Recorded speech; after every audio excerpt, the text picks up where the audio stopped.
gaano kaganda yung ano dito sa may hanging garden.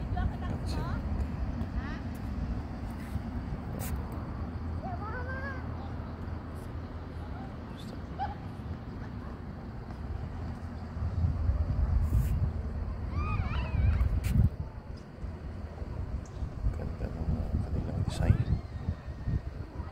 sa baba, palaruan ng mga bata.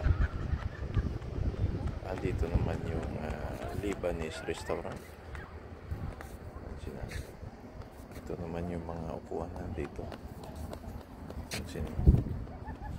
Well organized. Marmol ang kanilang ginawang pathway. Yan. Kasama nyo yung pa dyan. Yan, pansin nyo. Available po yung mga upuan dito. Yan.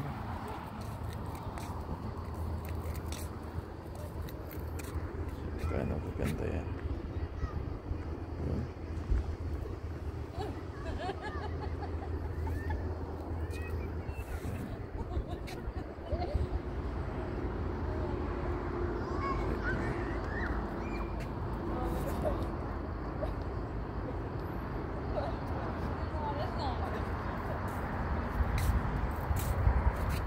So yan po yan dito mga Lodi.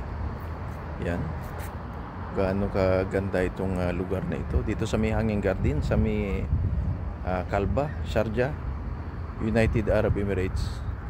Makikita nyo dito kung gaano nila ginawa yung lugar nila, pinaganda nila para maka-attract ng mga turista. Yan. So kung isipin natin, ang UAE ay number 1 pagdating sa tourism, kumbaga. Yan. Mapansin nyo yan. Yan, puro kabatuhan yan. Pero kung mayroon talagang will na gusto talagang mong gawin, ay kaya na mga gawin nila. Yan, ay nagagawa. So taon-taon dito ay milyon ang bumibisita sa bansang UAE. Yan. Dahil maraming mga gandang tanawin, structure na kanilang ginagawa dito. Isipin mo yan. Yung entrance dito ay 5 dirham lang, o nasa 65 pesos sa atin. Isipin mo yan kung gaano kaganda yung ginawa nila dito. Yan. Isipin mo, bougainvillea yan naman, pagkasimple. Yan, puro bato. Yan. Napakaganda nung lugar, mga pansin mo. Ayan. Isipin mo, yung mga damo-damo, pwede palang gawing bulaklak o palamuti sa ating mga garden. Yan. Pansin nyo yan. Paano kaganda itong lugar. Yan.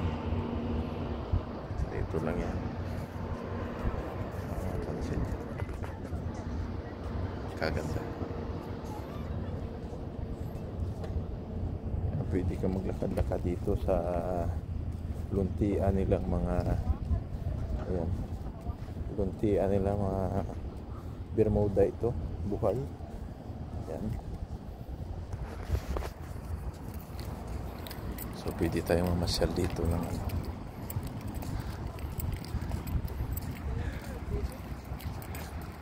paano nila ginawa itong lugar nito, paano nila pinaganda.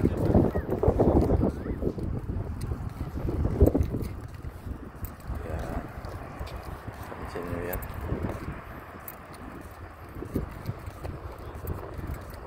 Paano nila ginawa yung lugar na ito, mga lodi. Napakalinis ng lugar. Kasi niya, always merong basurahan. Pansin niya. Yan.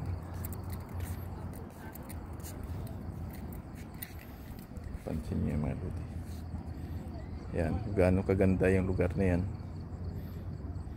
Yan, sa mga nagnanais bumisita dito sa United Arab Emirates, pasyal po kayo dito. Huwag nyong kalimutan ilagay sa bucket list ang hanging garden ng Kalba, Sharjah. Alright.